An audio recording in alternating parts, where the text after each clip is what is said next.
Happy Wednesday. Hopefully everybody's having a good day. I want you all to welcome Dre from the Collector Safe Space. Good to see you guys. We got a few people in already, but we will check them in a few minutes because wait for people to pop on because it just started because, got to give them time. But first, we must. What do you know about Venn diagrams? Let's see. As a 17-year veteran teacher, and as a person who's always hated math, I know I know too much about it. All right. So this is based on Don McMillan's stand up. It is the Geek Nerd Dork version of the Myers Briggs chart. I love it. So we cover this every show because it kind of gives me an idea of where you stand and as you feel about yourself and as a person in this case. So we're going to start with the geek. The geek is a high IQ or someone working on their mental faculties, and they have an obsession. The dork, they have a high IQ and they're socially awkward. The stalker is someone who has an obsession and socially awkward. And the nerd is a combination of all three. So they have the high IQ, they're socially awkward, and they're obsession. Now I firmly fit into nerd. Sorry, it is what it is. I'm fully comfortable with being a nerd. There's plenty of movies, Revenge of the Nerds, so I'm good. So, but so I guess in order to move from geek to nerd, you have to figure out how to become socially awkward. I guess a few traumatic brain injuries would make that happen, but True, nobody wants true. to advocate for that exactly. I mean, that's not exactly a good thing. To move from dork to nerd, you just have to get an obsession. So I guess when the person decides that they're going to collect toys or play video games, and that's going to be, then they move into that nerd category. Now, to move from stalker to nerd, somehow you have to work on your IQ. So I'm assuming that there's some education there, but you never know. You never know. So where do you think you fit on that spectrum? Oh, I definitely am not socially awkward. I talk too much as a native New Yorker and living down south now. So I definitely would say I fall firmly in a geek All category. right. I would say after all the education and everything else, yeah, and the obsession, yeah, I definitely fall Yeah, in that. yeah, yeah. We all get that weird. I think all of us have that. I think that's one of those things about collecting, and it doesn't matter what you collect. It doesn't matter if you collect toys or spoons or whatever.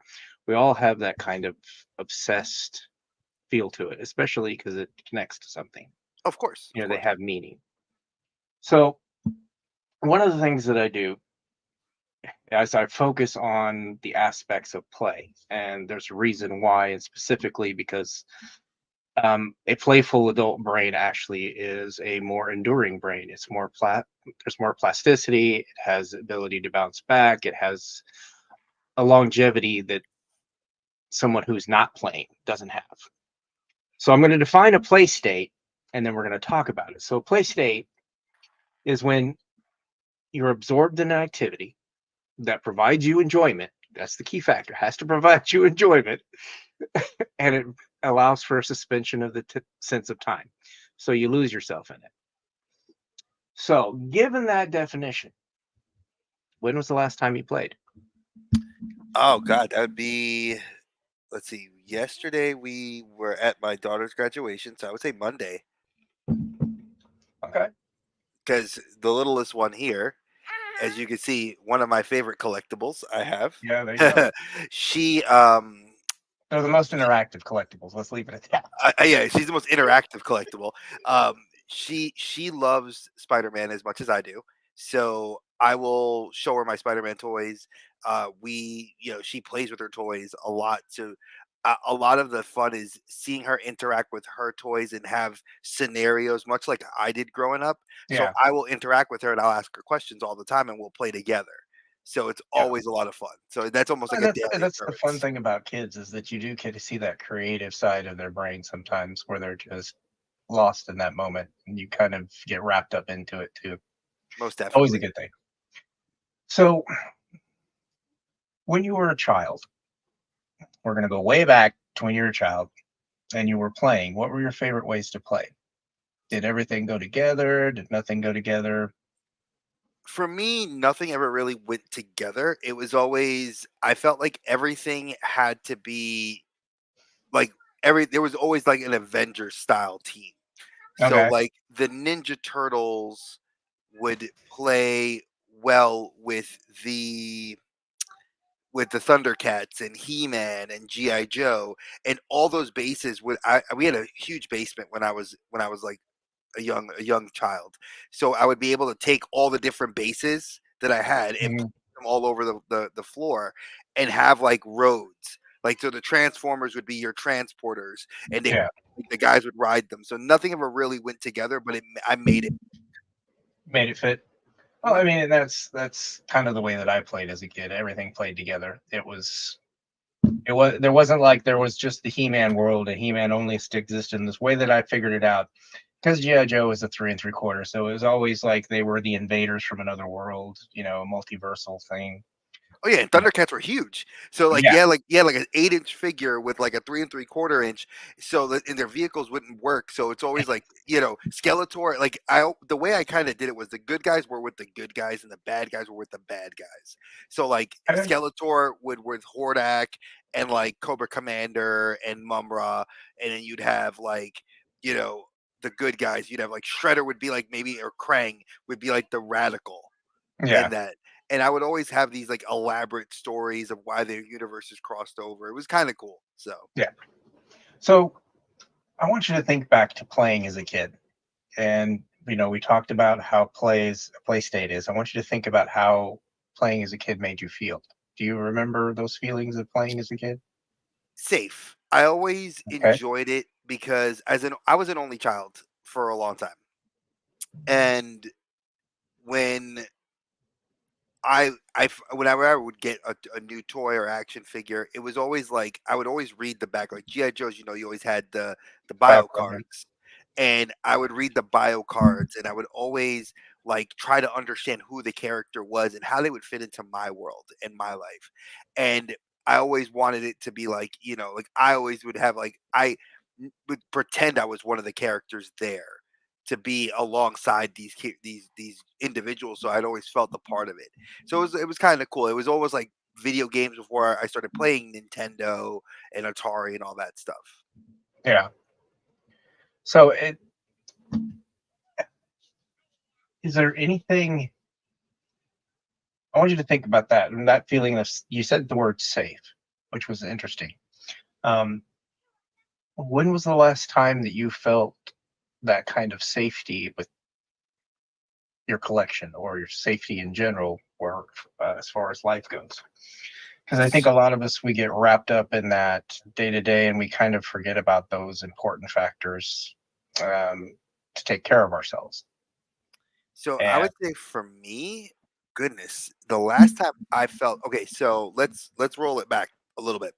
okay, So for me to say when I feel the last time I felt like safe in my collecting, I would say it goes back to January of this year because okay, I finally had made an assessment on what I was collecting, how I was collecting, and what I was collecting. I finally made decisions on yeah, what I wanted to do, and it was because I always felt like as a content creator, you're always like I felt like I was trying to get the next big thing, yeah, like oh I need to get this or I need to get yeah. that, and when I finally was like, why do I have all this garbage in these boxes I'm not playing with or looking at or enjoying? And I just was like, I went on a cleansing and it felt so good that like It that, does, doesn't it? yeah, it does. It feels like this You get rid of those catharsis. things that you don't that you bought for whatever reason, and then you're just like, I don't know that I need this now, but here you go. Oh yeah, and I'm one of those types of collectors that believes that like I'd rather put it in the hands of another collector. And my local comic shop, the owner and I have been friends for about well over 10 years. He knows my kids. He knows my wife. He knows me. He's awesome and love him to death. And I always will take my stuff there to sell to him, and I get store credit. And I'll buy. I recycle the collection. Yeah. And like I said, to the point now that it's reached where I have shifted into probably the most unhealthiest of unhealthy with the high end Well, stuff. I mean, the realistic though, you only get a couple of those a year, two, three, True, maybe true. four. So it's not. And It's actually probably a healthier to your oh wallet yeah, to to have it. my wife, yes, she digs that a lot more than I do. But it's still an expensive Yeah. like Yeah, and to me, the other thing caveat that came with that safety was I started working again Yeah, because I had taken time off of work because of my health, and my wife was the one that was carrying the load, and a lot I was when I would get money from selling stuff or flipping stuff or birthdays or stuff, and when I accumulated all that garbage, it was like, ah, and part yeah, of that came from me wanting to give back to my wife and my kids. Like I sold off mhm, 90% of my collection to take my family to Disney in 2022 at Christmas. And that was the most fun I'd ever had. And I said I want to replicate the family trip again. So that's why I'm doing it again, but I didn't want to sell my collection. I wanted yeah, to monetize my collection as much as I could, and then the rest comes out of the like savings and paychecks and stuff like yeah, that. And yeah. that's kind of where it's at now.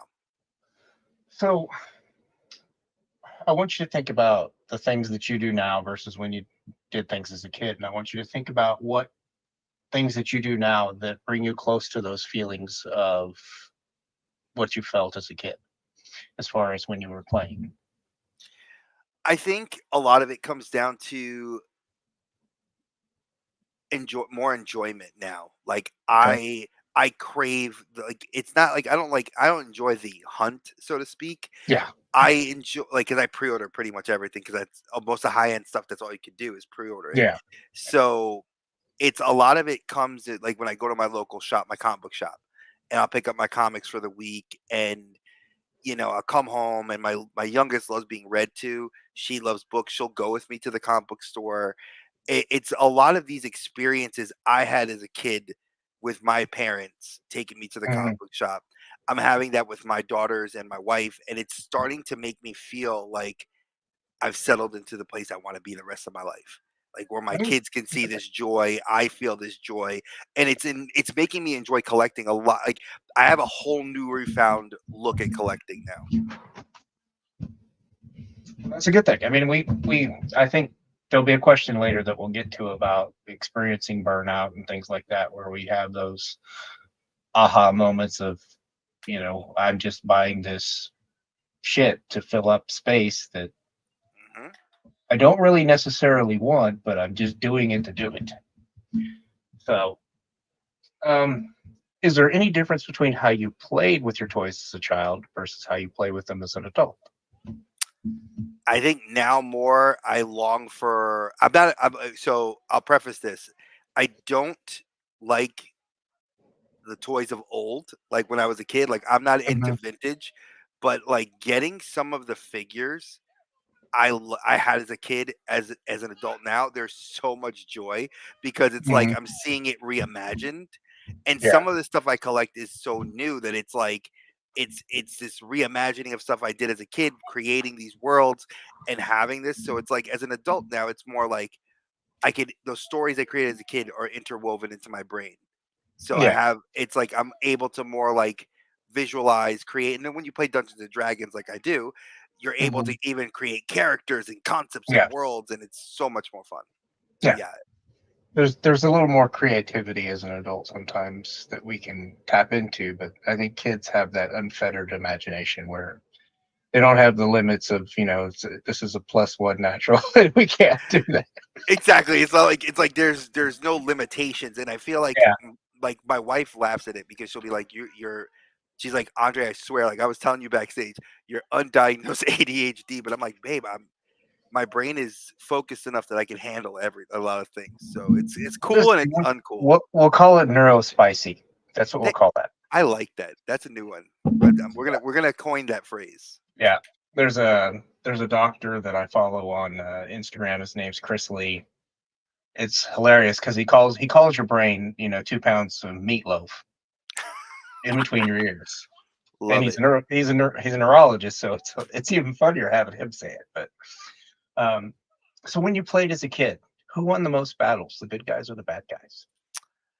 I would say it's 50-50 because I like the Okay, drama. I kind of, okay, I always remember the TV shows like G.I. Joe had always, one of the, like, it stands out to me like G.I. Joe, He Man. They always had those like PSAs.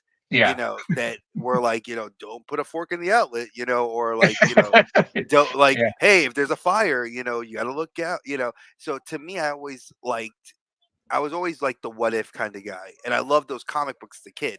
So to Yeah. me, it was always like, well, what if, Skeletor and Hordak and, Mumra, when they teamed up, they actually they helped get the Terradrome out of that dimensional portal.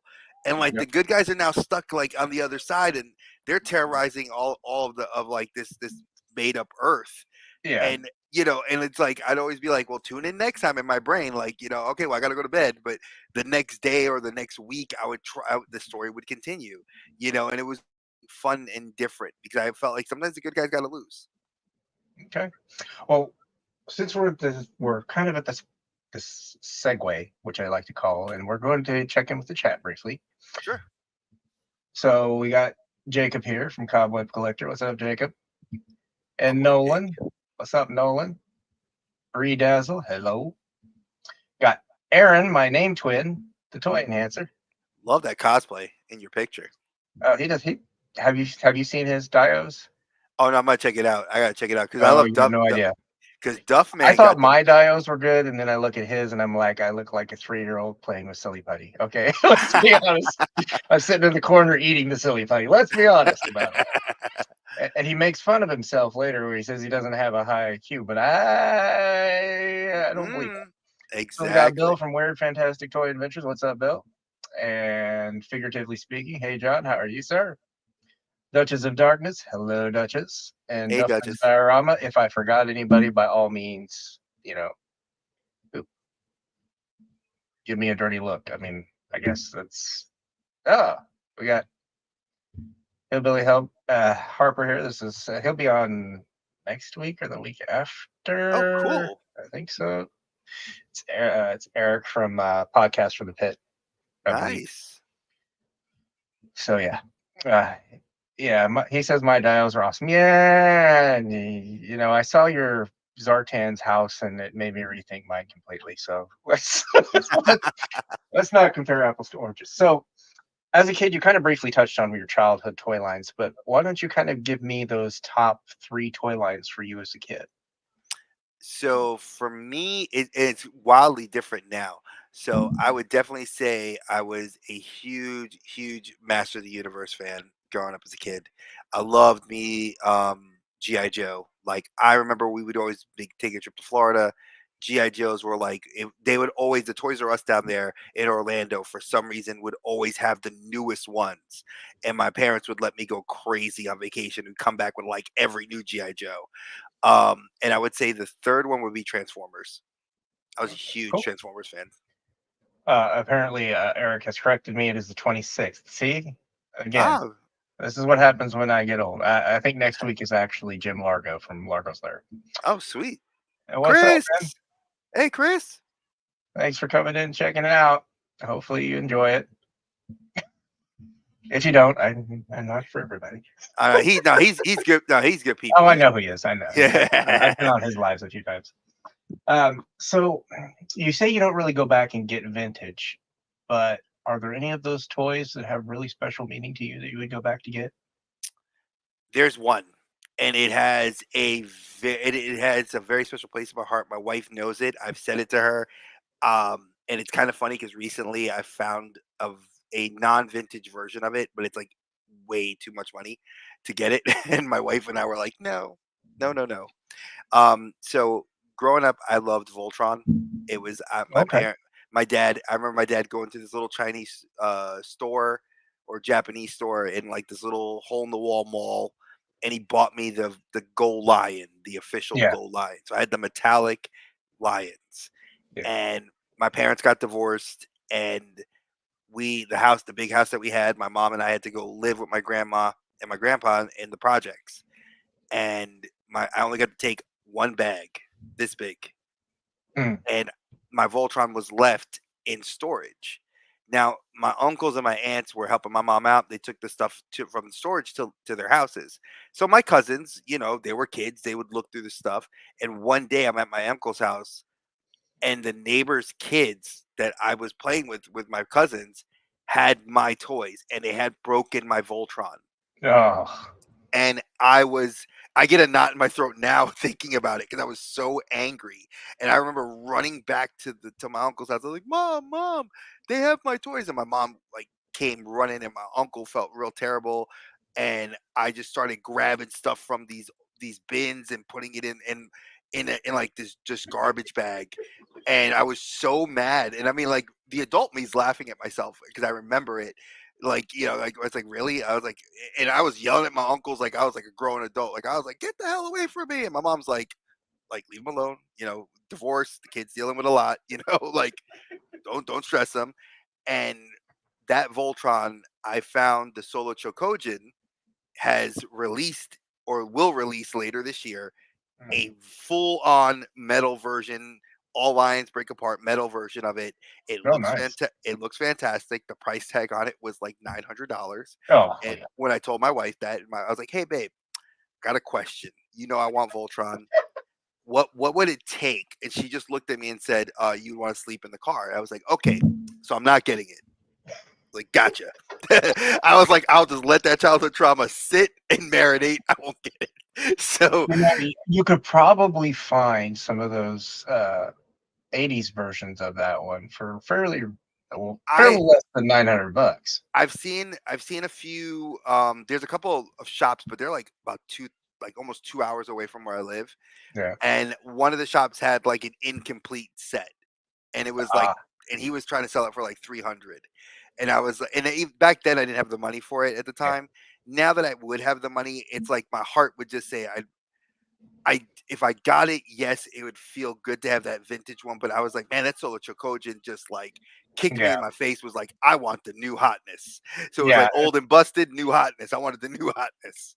And we get into that phase where I think a lot of, we'll come to this question a little bit later about franchises and them switching to more, when they come to that modern level, it kind of creates that dynamic for some of those things. That's why I have my Super 7 Thundercats, but I only have the main roster. I don't need the ancillary characters. I don't need season 2 characters because that was not my favorite season. My favorite season was season 1. So, Mhm. base Thundercats, Mumra, mutants, good. I'm good at that point.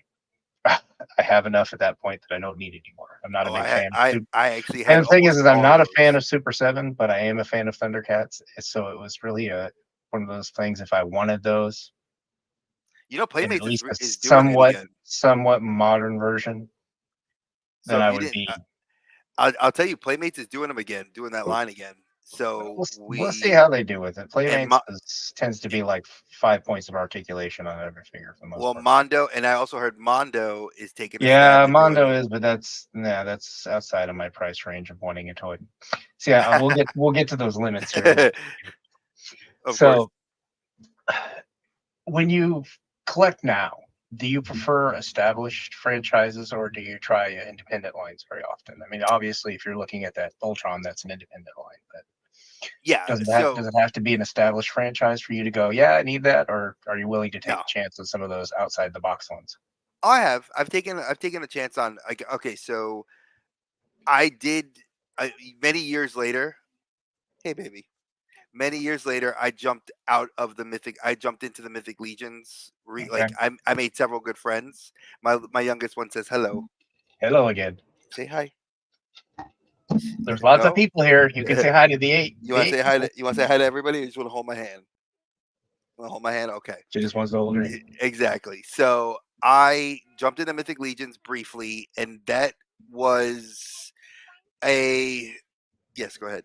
So I did that, and then I realized how expensive that was going to be, Yeah, and I ended up gifting several of those to good friends of mine. Cobb made out like a bandit. of course Captain you did. Spaulding made out like a bandit, and a few other people I knew made out really well. And I sold the rest of them off because it just was too expensive. They were so cool, but they were just financially just it was Yeah, and like, if you get the pre-order, it's not as financially crippling, but you have to, yeah, the there are also aftermarkets points. where it was And killing me. the aftermarket will eat you pretty quickly on them, So I think. I would say now I am a little bit more brand loyal, like especially with SH Figure Arts. Like, I'm into Common Rider, so a lot of Okay. the older Common Rider, like the newer, like when they just did a best selection, or I shouldn't say the best selection. It was like the best of the Yeah. Heisei riders and Reiwa. So they like, which were the last 25 years of riders, and they re-released them as updated figure models. So I was able to grab a few of them, and I was like, yes, this is really good. I got into the kaiju's, so I've started collecting some of like the Godzilla, SH Monster Arts. Again, like I went ham because I didn't realize what my foot was stepping into and how expensive they became.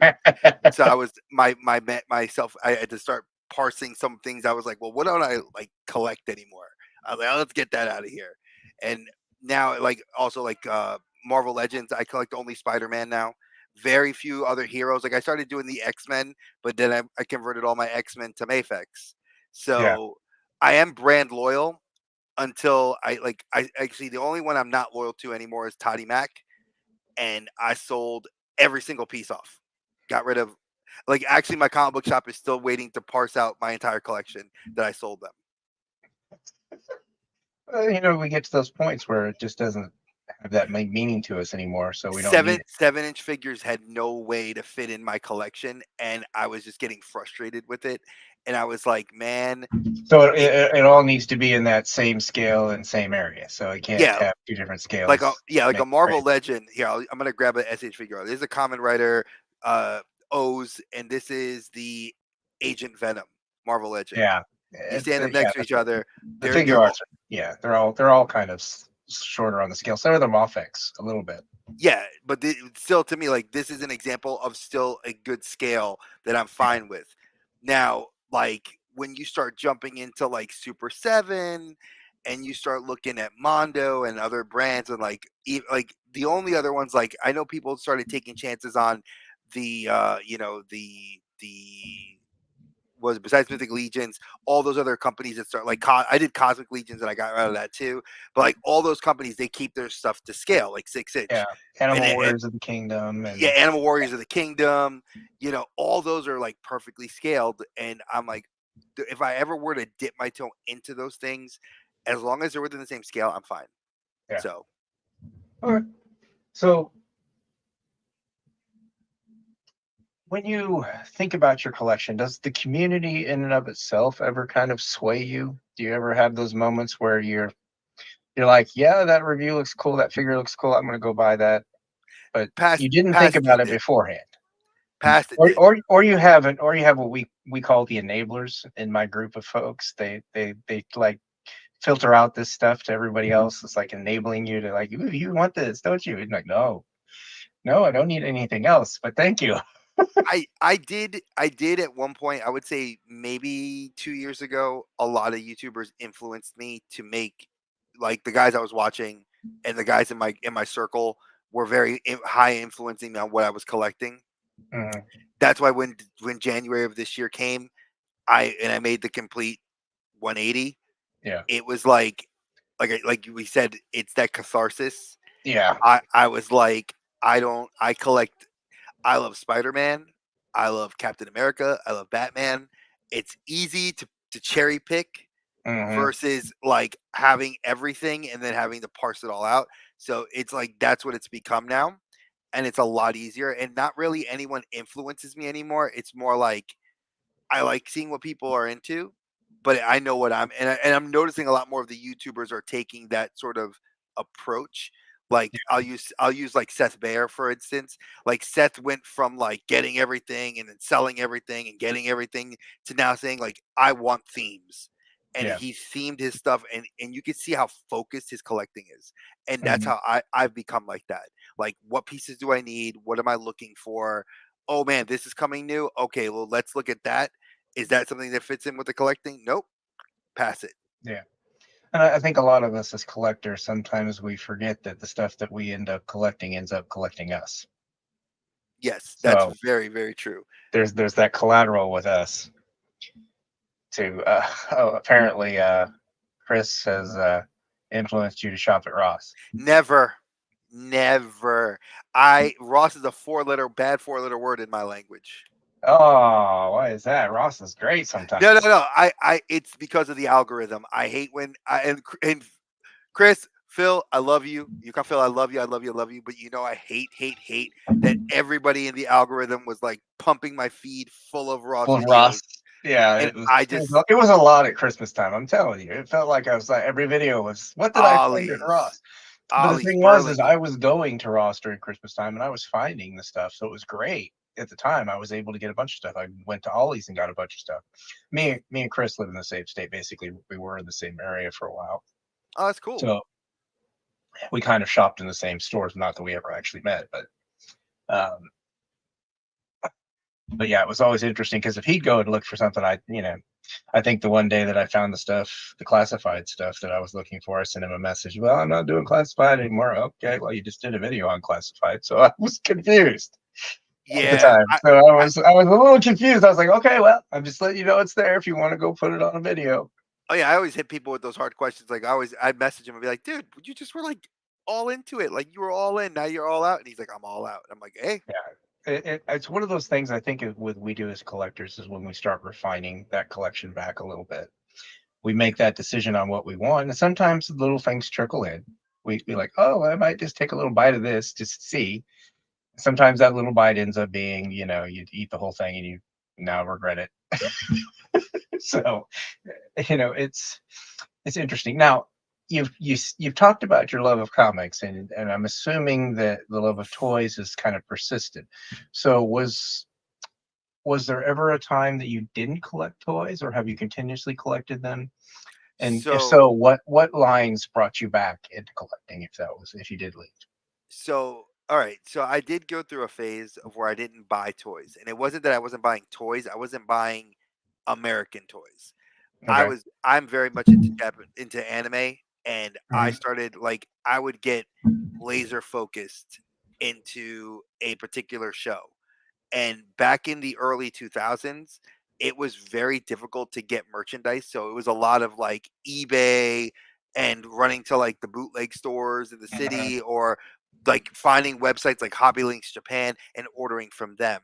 So I became very brand loyal to SH Figure Arts before I knew what SH Figure Arts was. I became brand loyal to Metacom before Mayfex, before I even knew about Mayfex. Mhm. So for years I did that. And then it wasn't till I moved to Charlotte after I would say I would say 10 years ago. Oh, no, yeah, about 14 years ago, I kind of got back into it. And what brought me back was the friends I made here locally. A lot Mhm. of them were very much into anime and toys, and we would start hanging out at each other's houses, and I would like go to there. I'd be like, man, like this is dope. Like I want that figure. And then I'd start picking up a figure here and there. And then after my mom had passed and I had moved in with a roommate, and I was like, I got my own space, I could decorate now. I was like, ooh. So now it was like, then it started like Yeah. growing. I got all And this space. Let me fill it. oh yeah, and then it was like then of course I went through the crack that everybody went through, which is Funko Pops. And then I think what got me slowly out of Funko was I went into statues. And Okay. that's where like a lot of like Yeah. Art G always makes that joke. He's like, one of the things I love about you, Dre. And he's like, knowing me because I've known Art G for years. He's like, I used to love seeing your stuff you'd post because he's like, you'd always have the latest Kotobukiya, you'd have the latest DC Direct or the latest Marvel. You knew what it was, and I was like, yeah. And then she was coming along, and COVID was bad, pandemic was bad. Being a teacher is bad during the pandemic, so I sold all that stuff off except for 4 pieces I have left, and that's it. And then we use the money to pay some bills and save for her and make room.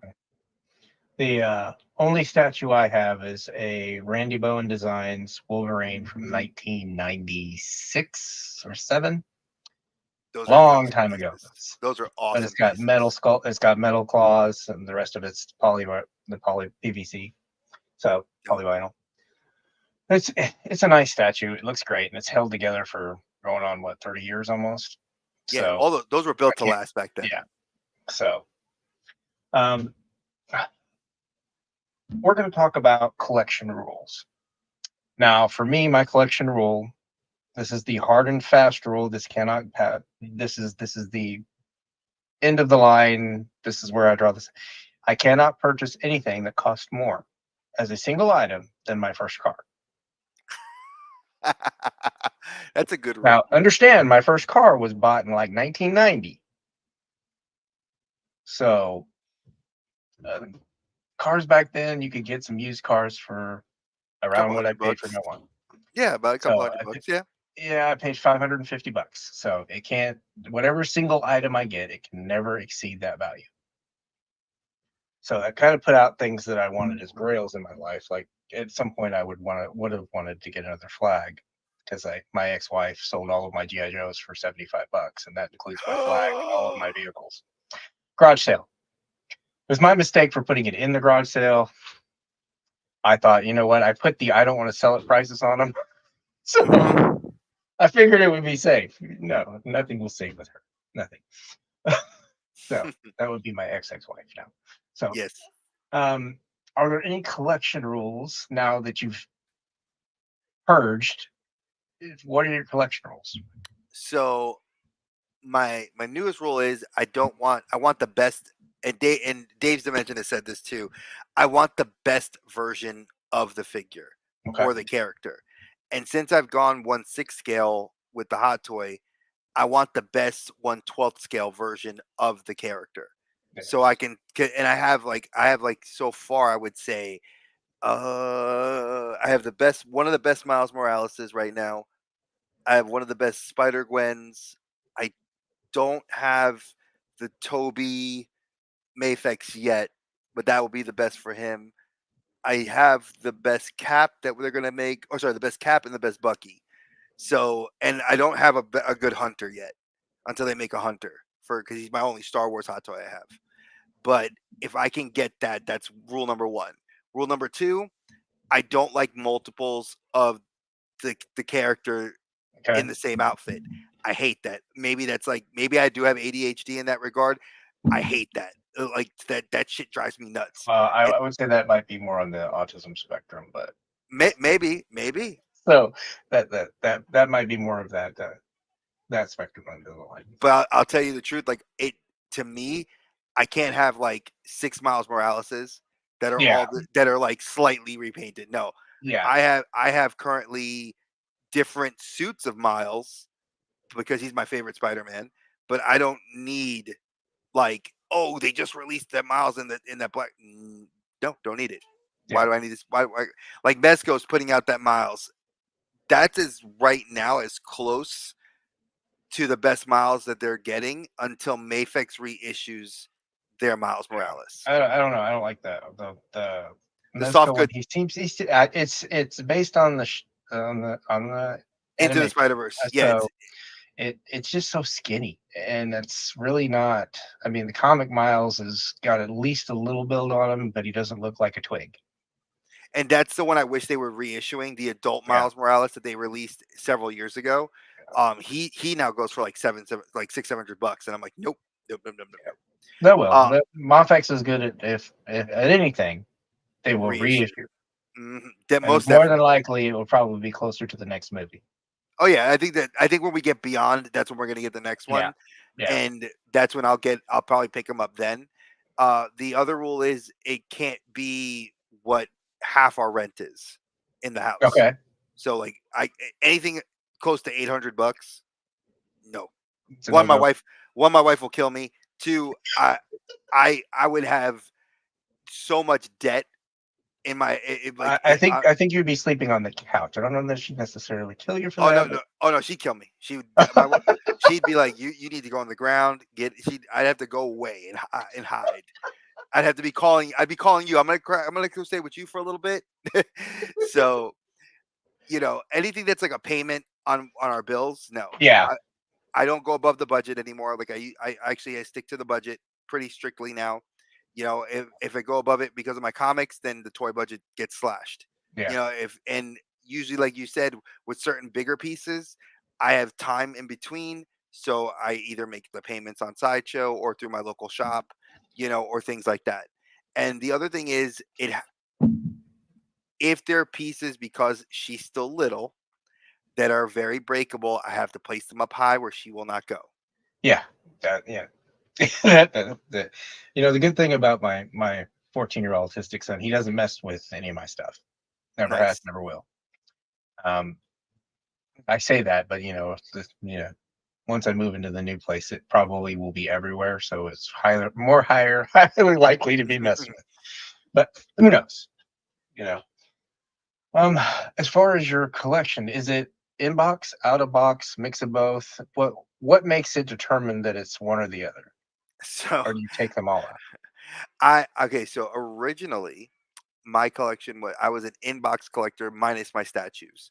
So my Okay. Funko Pops were all inbox, my statues were out of box.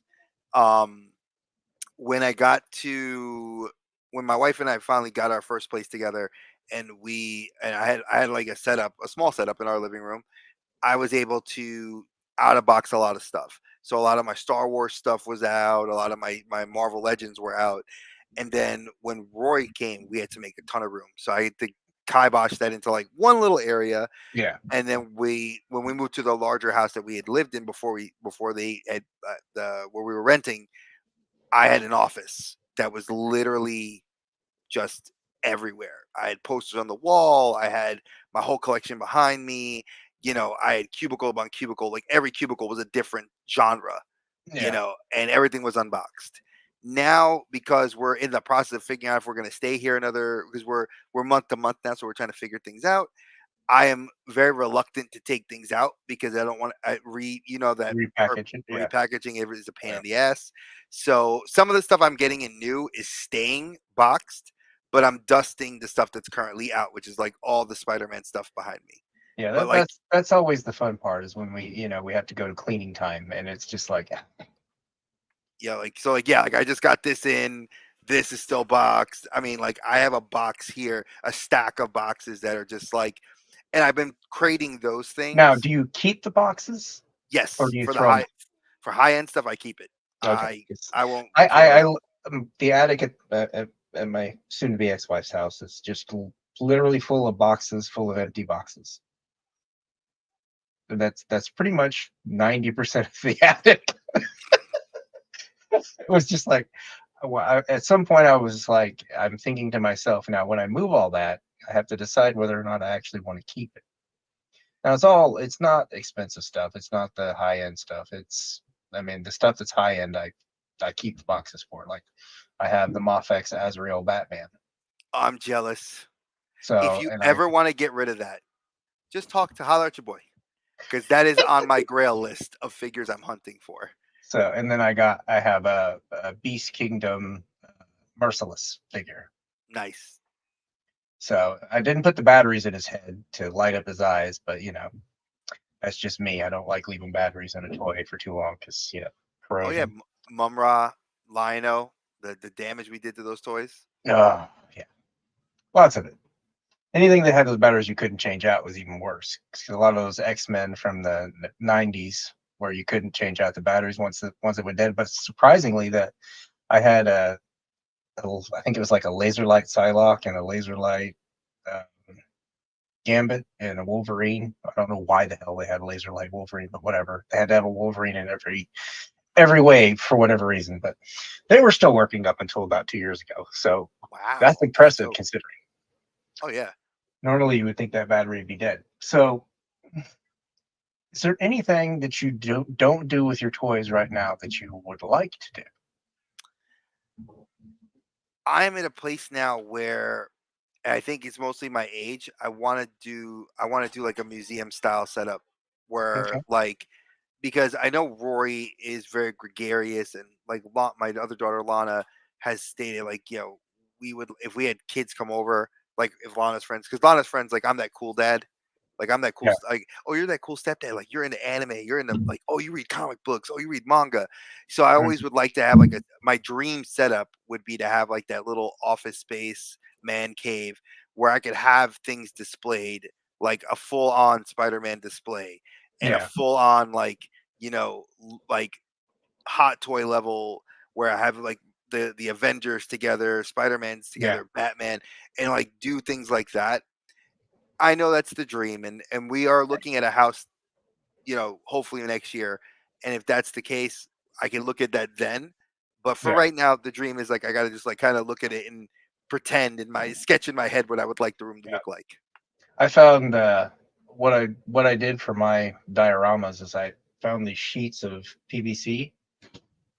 They're just thin sheets of plastic, and I because the backsides of all of my dios are they're pushed into they have foam board and they have a wrap on the foam board, and Mhm. those are pushed into the back so nothing can fall backward. But stuff kept falling out forward, so I got this plastic PVC and I got that double sided like Velcro um, command strips, Mhm. and I put those on the inside of this shelving unit, Nice. and then I push that PVC onto it, and I can just pop it off and put it back in, and nothing falls out. It's great. It's such a great thing, and it's a hell of a lot cheaper than the glass cases, and I don't have to worry about it Oh yeah. shattering I'm not randomly.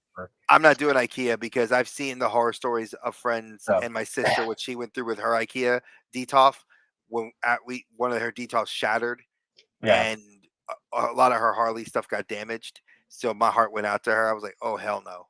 Like yeah. no no no no no." So I stay. Well, I can't have glass anyway because of my son. I mean, there's no telling what would happen with that. So that's why I went with it's metal posts and it's plastic and it can flex and but it doesn't let anything flop out and take a head dive on the floor where I'm looking at five pieces out of a figure and I have to fix it. That's I'm a customizer and I do dioramas on top of collecting, so that's kind of where my focus is right now is on the customizing. But I gotta finish this figure that I'm doing of me. So Ooh, I it's the gotta check that future me. out.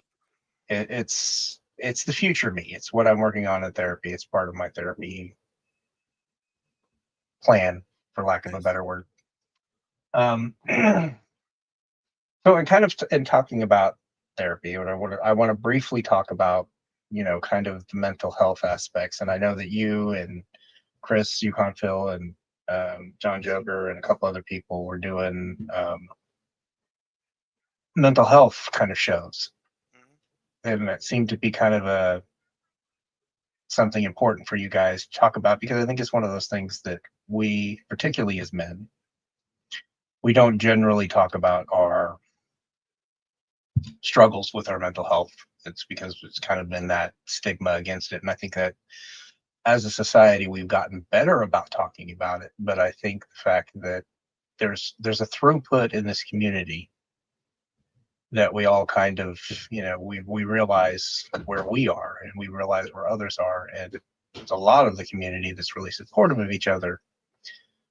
Now, that's not everybody, but I would say most of the people that I'm hanging out with are supportive of it. So it's one of those things where I think it's unique that you guys are doing that, but that's kind of what this show is really about. It's about toys and our mental health. That's why it's called ToyPherapy, which is using toys as a positive coping skill. Because I do. I mean, if I hadn't found toys, I don't know where I would be. I can tell I you, I I came agree. back to toys in 2022. At that point, I had some struggles, some severe struggles, to the point where there was, you know, lots of harm done toward myself. I'll leave it at that.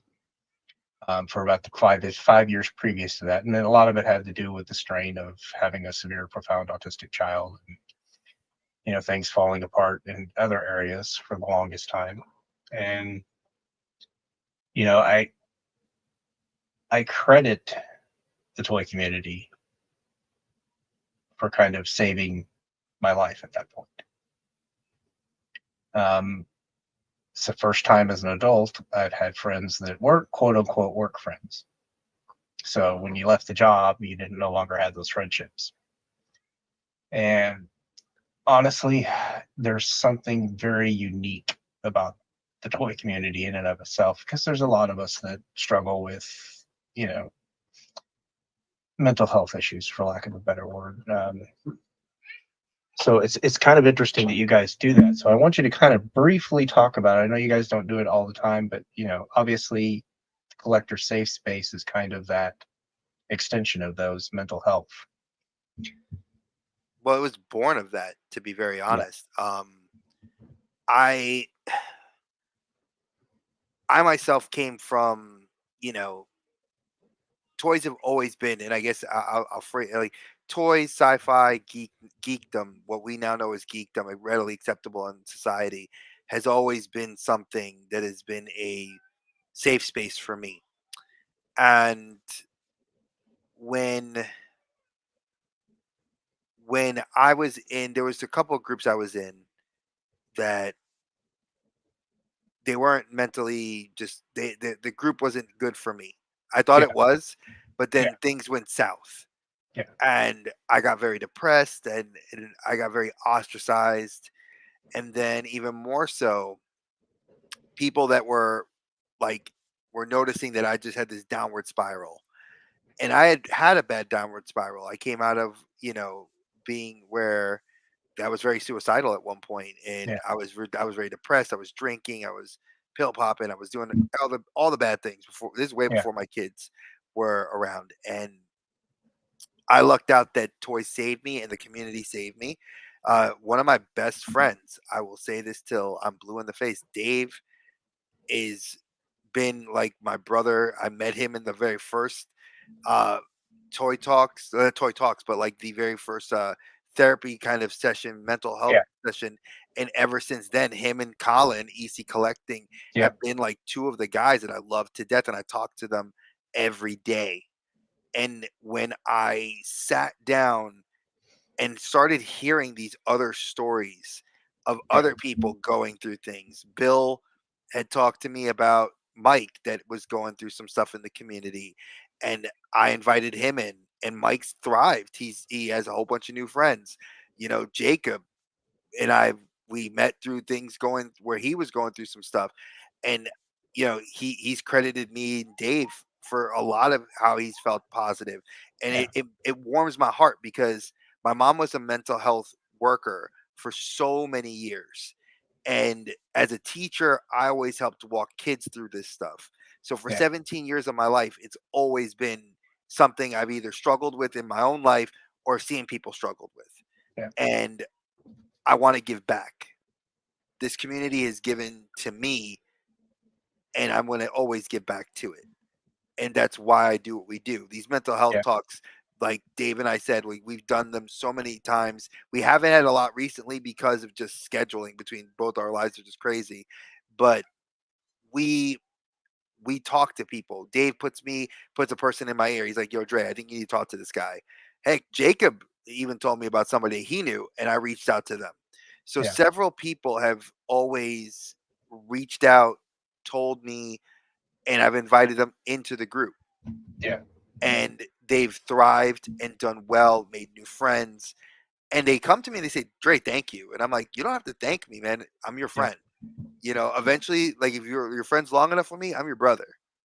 That's how I look at it, and that's what the goal was, to use toys and the love of toys in a place where we as collectors can grow and thrive and enjoy the hobby, regardless of what your religion is, your gender, your whatever.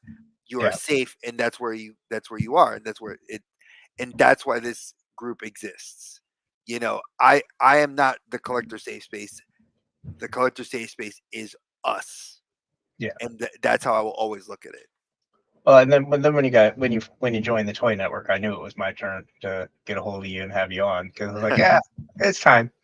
Because I'd been in the chats because you guys when you were scheduling it, it just wasn't something that I could do. I when I was living with my soon to be ex-wife, I really couldn't do anything before 7:30 at night when he went to bed because anything could happen with him, and didn't want to have chaos while I'm trying to do it. So I would check in on the chats and do that kind of stuff and talk about the importance of mental health because I was a mental health worker for 6 years. I was a program coordinator at a psychiatric hospital here in my state. Um, I started off as a tech, went to expressive therapist, and then from there took over the program for children and adolescent units.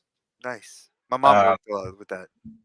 so it's one of those places that I could say that play was extremely important part of that life. Um, I think it's what made me good at working with the patients. Now, staff, on the other hand, not so much. Yeah, people are people. People Yeah, stink sometimes. yeah. People can be people. Emotionally damaged children, no problem. You have a kid that wants to have a meltdown in the back of the room. I'm good. You want me to have a conversation with this person about his fifth late?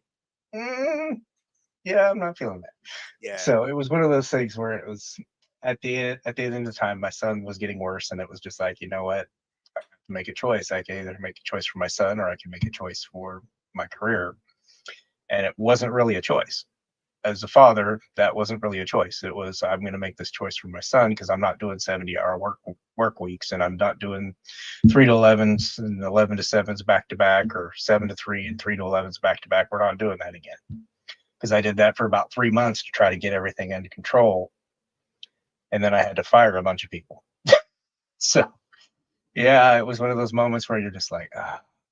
And then I couldn't hire anybody, so it made it worse, because nobody wanted to go work on those units because they were used to the way it used to be, not the way that it was. So exactly. it was always an interesting dynamic for that. But I when I started the show, I saw kind of this, I guess, gap where we would talk, where people weren't talking about the mental health aspects related to collecting and in toys in general. And I think some of that is, after talking to people for about a year and a half now, I can honestly say that there's a lot of trauma in the Oh, there's community, definitely. and that trauma can unite us and make us stronger, or it can divide us and create tribalism, which we have some of. But I think with the group of people that we both surround ourselves with, there's not that tribalism, Oh no, and and I think that's a I, re- positive. I honestly will. I refuse to be around it. I'm too old for the childish bullshit. Yeah, I Pardon if don't. I don't mean to curse, but I'm too No, old you're for that. fine. I'm too old for that. So to me, I'm all about what can I do to help people. Like, I'm not going to get into it because I know you probably have heard about that Viper Island scandal. I I, I it I is what it stood. is. I exactly. I was on the periphery of it. I didn't know about it. I just knew about it. And when Monty and a couple other people were affected, I immediately reached out to them and Yeah, brought them into the group. yeah, And now they're like thriving in the group. And it's like, to me, that's what collecting is supposed to be.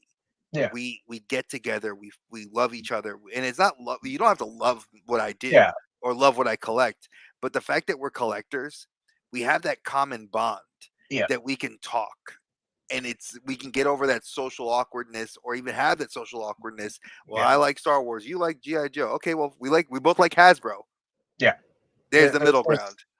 There's that interesting dynamic. It's you can go all tribal with everything, and you know nag and complain about everything from the price of the toys to whatever, and I'm just like, I really don't have time for that.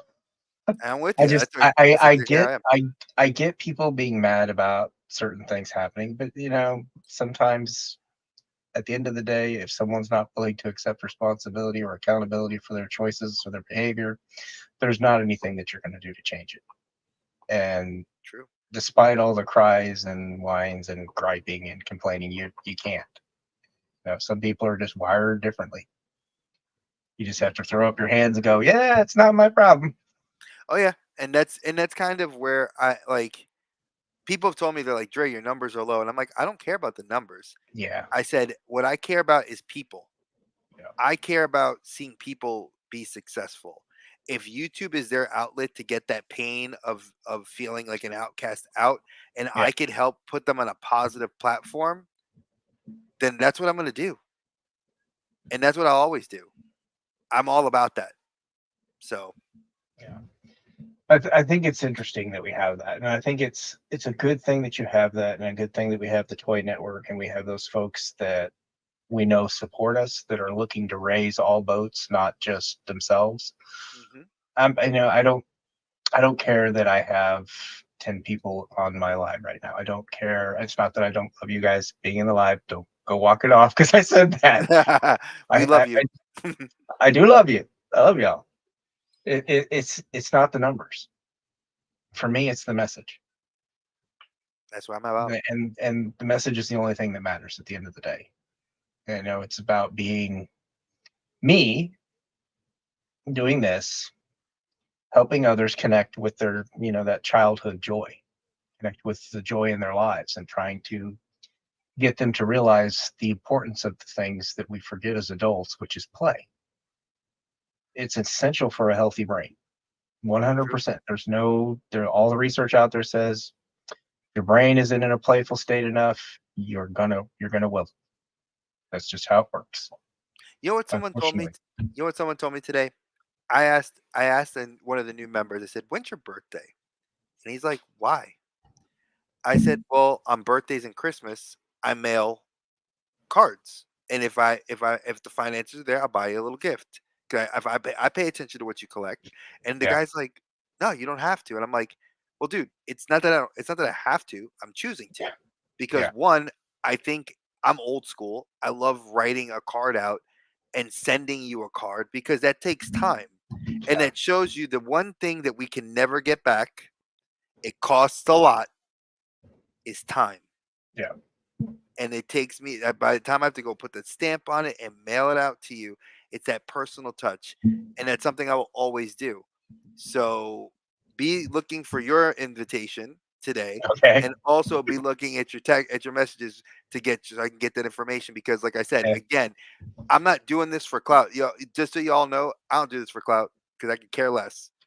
I do it because when I know someone's down, because some people, like my best friend Dave, he hates his birthday.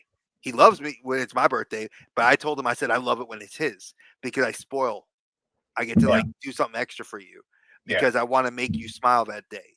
And if that's mental health, because some people, their birthdays don't really do well. Some of them don't yeah, celebrate. And if that's a card that I can make you smile on that day, that's all that matters. yeah.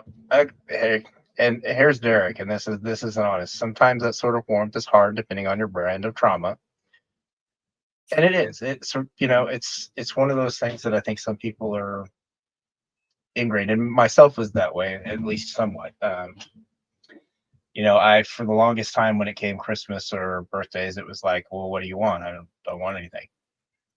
It wasn't that I was being obtuse or being difficult for any reason. It was just honestly, I did. You get to those points where you don't know, and a lot of the times I was getting whatever I wanted for myself most of the time anyway. But it would have been nice if someone had, oh well, these are his interests, these are his things that he likes, and this is what I'm going to do. And I didn't make a big deal out of birthdays for me because it's just a day for me. It always has been. I'll turn 50 in June. So this month, Oh, ooh. toward Okay, the end so of the month. so I got to now definitely see, now I gotta have some So fun. it's toward the end of the month, but yeah. So I will turn 50, and my daughter was like, I was like, I don't want to party, and she's like, you don't want to party? I said, no, I don't want to party. She goes, can I make you a cake? And I was like, okay, you can make me a cake. Because I was figuring, in my head, and I'm sure this is some of the depression from, what's going on. In my head, I had imagined a bigger 50th birthday because I had done a really huge birthday party for my now soon to be ex-wife on her 40th birthday, which was a couple years ago. So um, it was one of those things where I figured that somebody would take the ball, and I don't feel like it, if that makes sense. I don't want that huge um, celebration because it doesn't have as much meaning if I don't have the other parts of that aspects of my life. No, you're right. I get that So 100% because I celebrate big for my kids. Like I'll always go yeah, out of their way oh for their absolutely, birthdays. I'll do it for them. My wife too. Her birthday, like I told you, my wife's birthday is the day before mine. yeah, So I always like will do. I'll tell her like, hey, what do you want? And I believe that like for me, like she asked me Father's Day, what do I want this year? I was like, I don't know. Like I don't really want a whole lot. Like I get it myself. yeah, So she was like, yeah, but you gotta want something. If you don't know, just wait. I'll get you whatever you want later. And I was like, okay. So I picked up a couple small things, but there was like one thing I really want, but I know it's gonna be later, so I'll wait down the line, and she can get yeah, it from me. But to me, it's stuff. Like this is stuff. I could sell yeah, this stuff. The memories of like spending time with my family or friends, or if you can get me that one thing, like one or two things that you feel like me, yeah, then that's cool. And a very, I would say a handful of people probably in my life know what I really love. that will do that, Exactly. and And it's cool. for me, that was just one of those things where I was just realizing how small that party was going to be, and it was just like, you know what, at this point, it's just cake is fun. I'm okay with it just being cake because I'm not really big into celebrations, and I'm not a huge social person. That's the autism in me that comes out, and I can speak very well. I'm very comfortable public speaking. I'm very comfortable in doing that. But if you have me sit in a room with a bunch of people, I'm going to be really damn uncomfortable, even if they're family. Sometimes, most of the time, if it's family, I'm probably going to be uncomfortable because I think we you know all are. it is what it is with my family sometimes. No, The true. extended family, not my kids and my kids are my world. They're the things that if anything else goes wrong, they're going right. No matter what it Exactly. happens, I will do whatever I have to do to make sure that they go right. So, so let's get back to toys. All right. So, I want to know what your favorite all-time line is and why. Whew. Man, I hate Hasbro. Like, I hate Hasbro right now because I would say Marvel is my favorite. Superheroes are my favorite thing. Like, Spider-Man is my Yeah, favorite thing.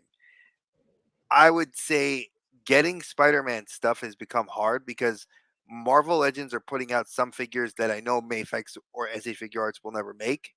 yeah, But but the stuff that they've been putting out have been bangers. yeah. Like that Superior Spider-Man we got coming out in August, banger of a figure. The hot toy that's coming out, Superior Spider-Man, banger. Can't wait to get that in my hands. So there are some things, but I would say Spider-Man and Marvel are like that's what I collect. Well, I would be remiss without saying something about Jacob. His tomorrow is his brother's B-day. He lost him to mental health, but he celebrates him every year. I can imagine that that's a difficult day, but it's also a celebration of him. So it's one of those weird grief, twisty, happy things that can be both. It's always that interesting dichotomy with some of our feelings on those things. Very So true. thoughts will be with you tomorrow, Jacob.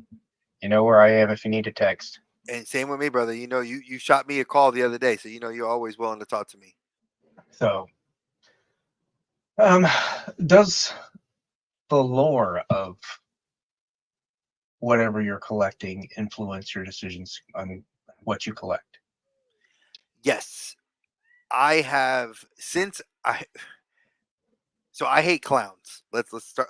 This is gonna be an interesting. Let's start with that joke, and we're No, gonna. no, no killer clowns from outer space in your Oh, house. Is what you're oh saying. no, no, none, zero. I hate clowns, and There you go, everybody. That's what Dre needs for his birthday is a bunch oh of people Lord, to send him clown pictures. I will cry rivers of tears, and then anger will spew from every pore of me. When you put it out there like that, Oh, there's oh people in no, this chat. I I know know. specifically at least 3 people in this chat Oh, they're who gonna will do message that me just to screw with you. exactly, I'm and telling you right now. I'm expecting it. So when I was a little kid, a little older than Rory, because Rory's gonna be 4. My parents had put clown. They decorated this room full of clowns. I could not sleep. I slept on the couch as a kid, and my dad was like, "My son's not doing that." Well, So he and my let's be honest. Clowns are kind of creepy. Even Bozo the clown, who was on on oh yeah, WGN every day, he was still a little creepy. oh yeah, he was. I'm sorry, there was just something off. It was. And then of course you have it that came along, and I Oh, don't remember Pennywise when that ruined me. that Pennywise mini ruined me. series. Yeah, that was the first one was terrifying, and the second ones were even, you know, the new remakes are even worse. But I have them. So Shockingly, I'm not huge into clowns myself, so I feel you on that. so my parents went the next day and they bought like Spider-Man and Superman curtains and stuff, and they decorated my whole room with superheroes, wallpaper and everything. And I was like drawn to love that stuff. So for me, like that's like that hate of Mhm. clowns drew me to love the lore of superheroes. Okay. And I always loved like the everyman superhero. Yeah, Batman was one of my favorite heroes for a long time because I always felt like dark and angry and angsty as a Yeah. teenager. But then as I got older, Captain America really kind of and Spider Man kind of really spoke to me. Mhm. And Miles speaks to me on levels because I'm Puerto Rican and black, mixed race, Yeah. and he is my Spider Man. He is like Yeah. lives in the city I grew up in. He is a perfect mix of the two cultures, and he's a superhero, an accidental superhero who does everything to make sure his family and his streets are safe. And that speaks to me on levels Yeah. as a minority, as a man. I was like, that's my hero. And as my girls have been growing up, and as a teacher who's a minority male, I wanted to teach my students that. So I was like, there's heroes that may look like you or may not look like you, but you idolize them for a reason. Mhm. And it was so cool to find these different dynamics of heroes I would hear these kids say. And as my daughter loves Spider Man too. She loves it. You know, my other daughter, she loves Spider-Man. She loves Spider-Gwen. You know, my wife loves Spider-Gwen. It's like it's so cool that like my family has embraced this for Yeah. me, and the lore of Spider-Man has become a huge thing for me. I'm reading the new Ultimates comic book, which I love, which is a totally respinning on like an Yeah. adult Spider-Man getting his powers instead of being a Mhm. kid. You know, I love Miles Morales' current storyline and with what's going on in Blood Hunt. I love all the different spider characters and how they're all intermixed into the web of the like the tree of life kind of thing with their Mhm. powers. And that So, lore sings to me. so when they change the lore, or they do something a la retcons, or you know, something comes along and changes the lore significantly, does that kind of affect your collecting in any way? Not necessarily. It's like I got mad at when they changed Spider Gwen to Ghost Spider, and then they changed it back to Spider Gwen, and then they've changed it back to Ghost Spider, and then they called her Spider Woman. So it's kind of like I'm trying to figure out where Robbie Rodriguez, because he's a native to Charlotte. Mhm. He's the artist who created her. I've kind of been trying to figure out why the constant retcon. And there's not really a lot of like ideas to why. It seems like it's a bunch of the Marvel, the Disney side of it for Yeah. marketing purposes versus it is the story. Yeah. But her And that story is can amazing. that can happen when you have properties that you're licensing out, especially Spider-Man is all it's all but owned by Sony for as far as the licensing end of the spectrum. Of course. So, um, are there any vintage lines that haven't been made yet? That's the clarification, because there are some that are on the high that you'd like to see done with modern aesthetics. Inhumanoids. Okay. We were I'm talking about obsessed. that last week, actually. We were talking about how those creatures would be awesome. I'm Big old kaiju. I loved those. I remember going to FAO Schwartz in Manhattan and seeing when they first released Inhumanoids, Yeah.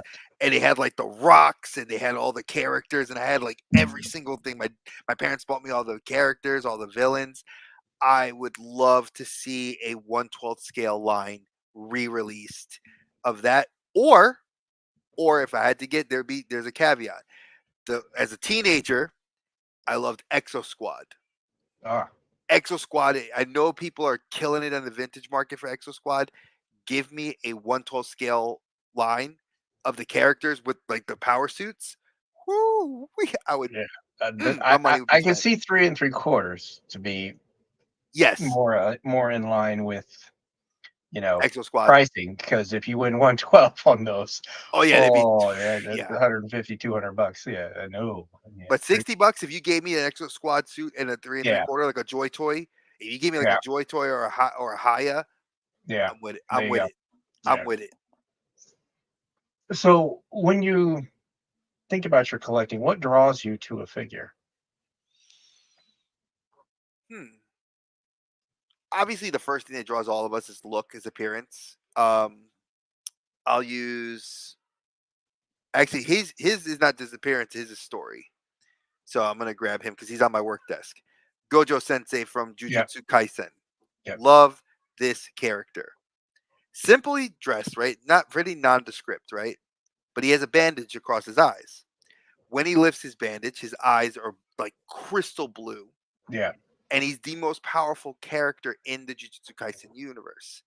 But his story is so morbid and twisted because he couldn't control it, so people would be twisted and like Yeah. cursed, and it's like, oh my god, but you're like jovial and you crack jokes on your students, and you're a lot like me when I was teaching. You crack jokes on your kids. Like, what are you Yeah. doing? This guy is like one of the reasons I got drawn. Then you have, like I said, if I could pick something else off my desk, X8 Oh, from X8 from Common Rider. okay. Wildly crazy Common Rider. The Yeah, there guy was the guy Kamen loves Rider video has some of the games. just outrageous designs. That's Yeah, for like sure. yeah, Tatuba, Driver, you know, like all these. So all Yeah. these characters, like literally, they speak to me on their story as well as their look. So definitely, Derek is pointing out that they repurposed those clowns from yes. Trolls and Ernest Scared Stupid, which probably made that movie scarier than it should have been. Let's be Oh honest. yeah, and now it's getting a video game release in another like 2 weeks, Yeah. and the toys just got put out by another studio. So Yeah. So, are there any figures that you're missing in your collection that you would want? currently, yes, I am missing several Spider-Man figures. Three of which are the Marvel Legends, which I cannot get. I cannot. It's so funny. I like high end toys, but I can't bring myself to get out of box toys for the price that they're trying to charge. For Yeah. example, the Cosmic Spider Man. Yeah. I need that Spider Man. He is expensive. He's like $75. And I said, no way, I'm not spending 75 bucks for a loose figure that's not complete. But Yeah. that's how much he goes The for. thing is to just wait. They'll release it again. They got I to figured reuse it at some point. They will. if not Legends and Mafex are good for two things. One, you're going to get a lot of variations re-releases and at some point. re-releases. So Yeah. that's like, so there are a few figures like the Kane Spider-Man, the red and black suit with the Yeah. tentacles. I'm Yeah. missing that. That's another one I'm missing that I can't get for under 100. Yeah. You know, so there are some Spider-Man figures that have evaded my collection right now. These two Hot Toys had evaded me for 2 years, and it was finally great to get those. Those are two Grails, Grail 1 and Grail 2, were attained finally after 2 years of hunting and saving and getting them. Um, Now, I do have some more of the Spider-Man, cartoony characters coming in Hot Yeah. Toys, but yeah, like, there's a couple of figures that are evading me that Yeah. That's my only issue with Hot Toys is it tends to focus more on the movie properties and not the comic properties. So that's always been one of those sticking points for me on going to that level because it's not that the movies are bad. It's just that's not my definitive version of Steve Rogers or my definitive version of Bruce Wayne. oh, They're yeah. all they're all a director and a creative person's vision of that character, and Chris Evans is great as Steve Rogers, but it's not what I would want in my. That's not who I think of when I think of Captain America. If Oh, that yeah, makes I think of the comic book character, it's like, and yeah I even think, like, now, like, I have what's his face? Like, I have, Sam Wilson, yeah and I love Sam Wilson as Captain America. Again, a minority male yeah that has no powers is the iconic Captain America. Like, that to me speaks volumes, and that's why I got his hot toy. Um, so I there are some figures that have evaded me, some that I'm currently still waiting on to come in, some that are just so far out of the reach that they just aren't. I can't get them anywhere. I can't find them. So So one of the big questions that I have is why toys? You could collect anything as an adult. I mean, we have adult money now. When we come back to toys, it's always an interesting thing. Why toys? it's a way to bond with my kids. Okay, that's fair enough. No, no, that's so. Are there? We're going to get to the heavy questions here. Buyer's regrets and remorse. For me, a lot of times my Ross finds tend to be buyer's regrets or remorse. So it's like, why did I buy this? Did I just buy it to buy something? Because there was a period of time where it was just I was buying it because I could think of the parts and I could use the parts somewhere else in a custom. And then I have a stack of 30 high custom figures that are still in box that haven't been opened. And I'm just like, yeah, I got to stop doing that. So that's my my biggest buyer's regret and remorse. The rest of them, for the most part, I don't have a huge amount of regret for buying my figures, but I regret sometimes buying as many as I did because it was like you know Lay's potato chips. I couldn't have just one. Oh yeah. It's like what am I doing to myself? At some point, you just sit back and you go, what am I doing? So do you have any buyer's regrets or remorse? I mean, I obviously with your cleansing, you should feel a lot better, but I obviously do. some of that I- was buyer's There, regret. there's still some that are buyers regret. Like I'm gonna use the box 'cause I see it here, but it's not. This figure is not one I regret purchasing because it's Spider Man. But I got very heavy into Nendroids.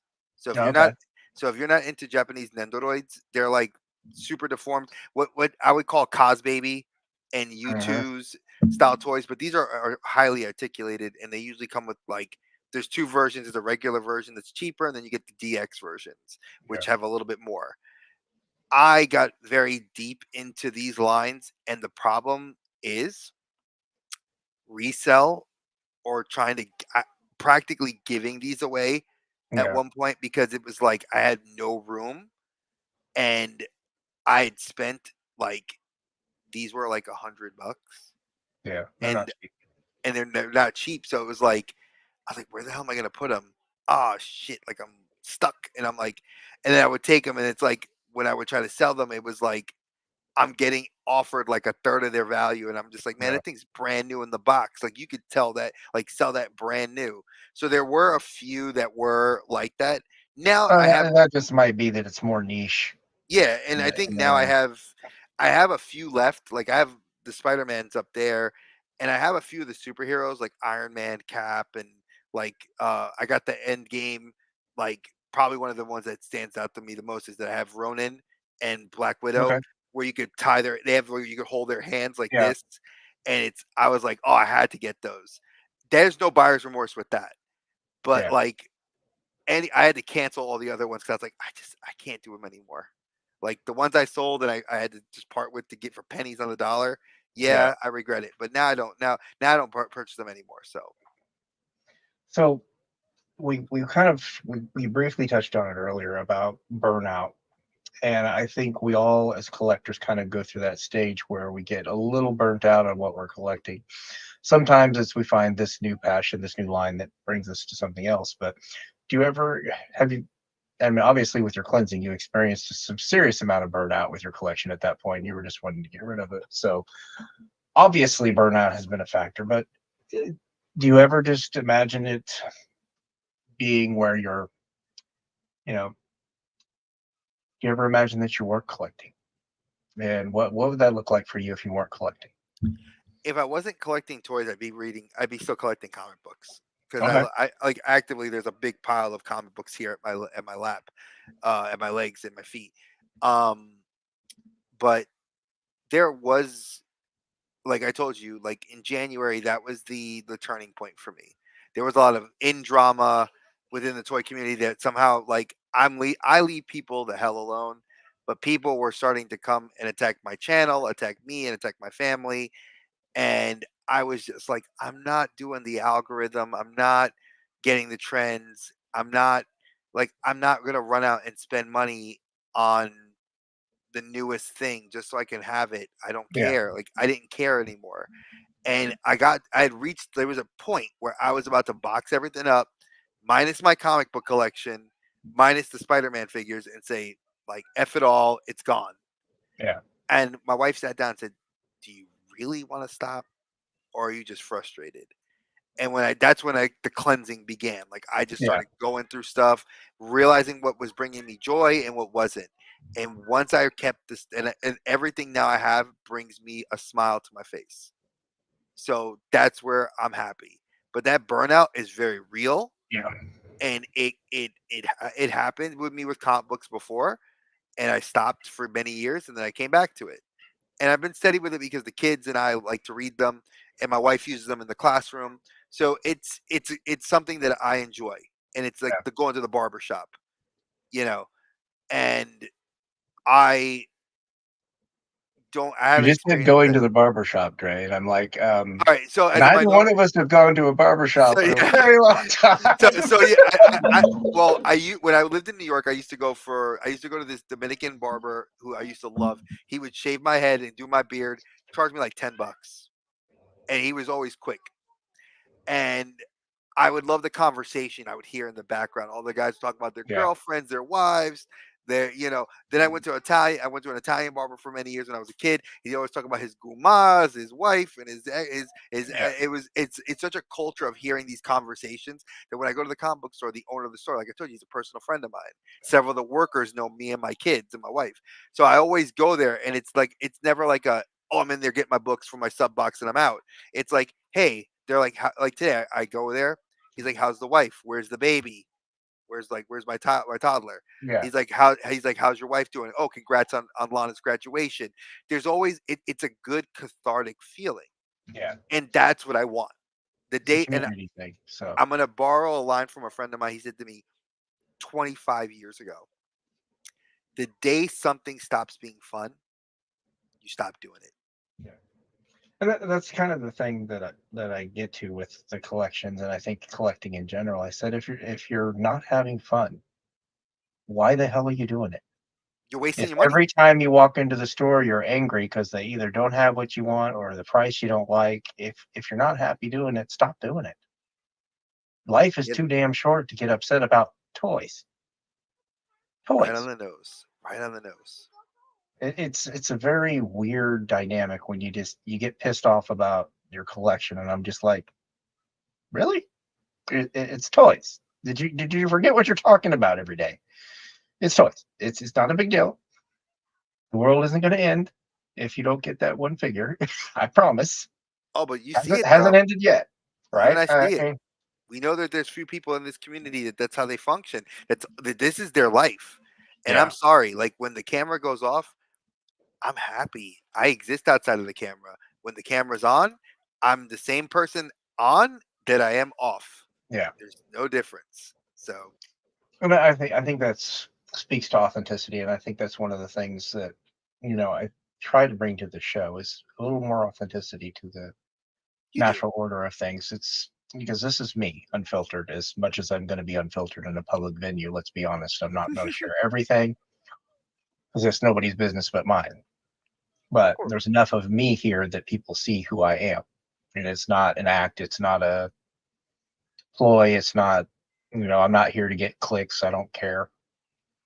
I mean, I've been at roughly 250 subscribers for who knows how many months. I go down three, go up three, it's whatever. It is what it is. Doesn't matter, really matter.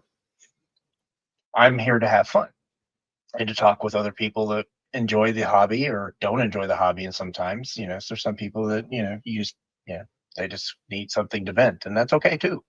I mean, if you need to vent about it, that's cool. I'm good with that. We can vent for an hour and a half. We're good. I'm with Not a big that. deal. So when we get to these last couple questions, these are what I call the big questions. This first one is based on positive psychology. One of the things that positive psychology asks is, if all of your problems went away today, what would you do and why? So I've converted that into a toy collecting, or really collecting in general. If space and money weren't an object, what would you collect and why? Because space and money are the two things that keep us all in our little tunnel vision. Once we remove that limit, what would Dre collect and why? I think my wife would not. I laugh because my wife would probably laugh at me saying this. I think I would end up doing the one thing I have avoided collecting because of the expense, the outward expense, which would be getting world wrestling, like getting wrestling title belts Okay. and displaying those all over the house. Like I am a huge wrestling nerd. I would get I Well, love she, New she might get Japan. upset about that sitting in the kitchen. I'm just saying. you Last know, thing she wants is the Universal Championship hanging over the dining room table. Exactly. The wife would not. If I had if I had the New Japan World Heavyweight Title, she would be like, "How much did you spend on that? Oh, $1,300." Bah! You Yeah. know. So if money was not an issue and space wasn't an issue, I would love to have those displayed. Like all on the walls. Like I think Edge, I just saw Adam Copeland's workout room, and in his Mhm, workout room he has stars, and in the stars there's like a belt thing, and and you see the belts just hanging, and he has them like juxtaposed, and it's mhm. every world title he's held. And I was like, that's awesome. I would totally love to do that. So I know we briefly touched on it earlier, but I kind of want to. Is there a time that you see yourself not collecting? What would that look like for you? Probably the time when the kids are out of the house. I think I'll still collect, but it'll be on a lesser scale, way lesser scale. Okay. I think that once I'm retired and my wife's retired, I think at that point it would be more spending time with her, enjoying if we have grandchildren, you know, enjoying that time with the kids, and then still Hmm. sharing my love of collecting with them, but maybe more giving part of my collection to them to Like, let them to like pass it on to the next generation. and that's kind of what you know. My oldest boy, he does a little bit of stuff, and he's not a huge collector by any means, but when he finds something that he likes, I'll get it for him. It's not a big deal for me. Um, like he has very specific characters, like the Morian guards. He likes pigs. There was a period of time where we could not eat pork in the house. Several years, mind you. So several years of turkey bacon does not make me a happy person. Oh yeah, nope, nope, nope, nope. Thankfully, he came around, and now he's okay with eating bacon and pork, and we're good now. Because yeah, that was a little limiting on my diet there for a while, and I have to have bacon because Oh, who bacon doesn't is love? I life. love bacon. Yeah, Bacon is life. You have to have bacon. If you don't have bacon, I don't know what's wrong with you. I get it, it. There's some people that are vegetarians and don't eat anything with a face. That's fine. it, my bacon has no face. My bacon tastes good in my belly. There you go. So now that we've done most of those questions, I have the most important question, which is also my tagline. What did you find joy in today? Ironically enough, it was the conversation I had with my friend Troy, who's the owner of Rebel Base Comics here in Charlotte, this my local shop. It was just like him and I just kind of go him asking me like, "Where's Rory?" Because he always sees me whenever I came in on a Wednesday or whenever I go to the shop. He Yeah, always sees her with me, and he's like, "Where's Rory?" And he's like, "I missed her." And it was like the young lady that works there. She's like, "Yeah, where's Rory? We miss her." And it was just like that made me just smile. Like I can't help smiling yeah, right now because it's like how much of an impact my 4 year old has had on other people yeah. at a spot that I've been going to for well over a decade. And it's just this it's this good feeling, like I got books for my wife and books for myself, and I my wife loves Stitch. That's like her favorite Disney Yeah. character. So I got like there's Dynamite's putting out a new comic book line, so I've been getting her the issues, and I got that for her today. And it was just like I got the new one of the new Spider-Man books, so it's like I'm excited to read that. But like that initial like coming into the store, hey Dre, where's Rory? I was like, oh, Nice. like Missing I was something. like I was like, yeah, I'm riding solo today. They're like, oh, well, we miss her, and I was like, that's cool. That's what brought me joy. Well, see, my joy today, actually, my son um, decided to come stay the night here. So we get to hang out here for a little bit in a few minutes before Nice we go to bed. Before I go to bed, he'll stay up till whatever hour of the night because, school's out. So kids, night owl. I'm definitely. old. I got to be asleep by 10. I'm sorry. It doesn't matter. At the very latest, 10. But, it's one of those things that I started when I started the channel and I started doing collecting again as I had to find that joy. As a child, toys were my safe space, but they were also my joy. They were the only thing that would avoid the abuse and the things that filled up the times when you know I was left alone. So it was toys for me always represented that ability to find the joy in whatever situation I was in. So when I started this, I wanted to talk about finding joy again. And overall, given everything that's going on in my life, I make it a point every day to find something to be grateful for, and express joy on. It doesn't have to be toys. It doesn't have to be, any of the things that I do as the hobby, but sometimes it's just the things that I do for me. So it's one of those things that I think we forget too often, that we forget to be grateful and find the joy when it's downward spiral, downward spiral, downward spiral. And it's one of those things that helps bring me out of that downward spiral, is realizing I have these other things that I can find some momentary happy with if I need to do it.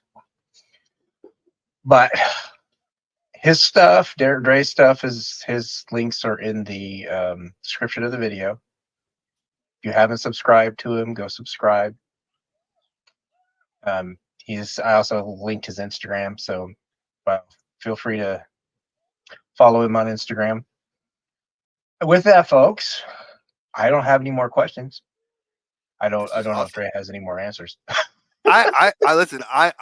I'm one of those great conversationalists. You keep asking me questions, I'll give you answers. Well, it gets to the point where I have all of these questions, and sometimes we answer them in the way that we talk about stuff, so I don't have to come back to it. Times it's like, oh, okay, so we answered that. We don't really have to, but I will occasionally come back and briefly touch on things. But with that, folks, we are done, and I want to thank everybody who is in the chat, spending some time with us. You spent 5 minutes or hour and 40 some odd minutes, maybe.